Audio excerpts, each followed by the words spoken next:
In this tutorial, I'll show you how to remove backgrounds from images in Photoshop, even if your subject has a lot of curly hair like this. So first of all, select your image layer, and then open up the select menu, and then click on this option called subject. Photoshop will now select the subject of our image. So the next step in this tutorial is to open up the select menu again.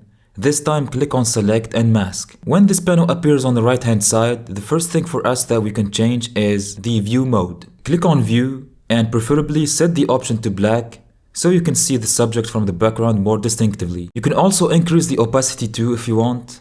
But now go down a bit until you see the option called refine mode. Basically make sure to set this option to object aware instead of color aware. Next, let's focus on the smart radius option.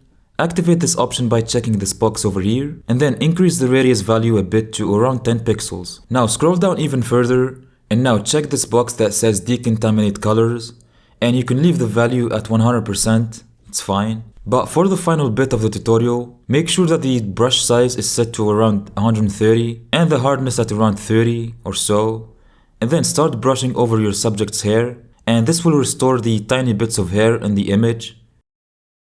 And then once that's done, go back to the panel and now set the output to new layer with layer mask and click OK. If you found this quick tutorial helpful, please like and subscribe. Also, feel free to watch this next tutorial.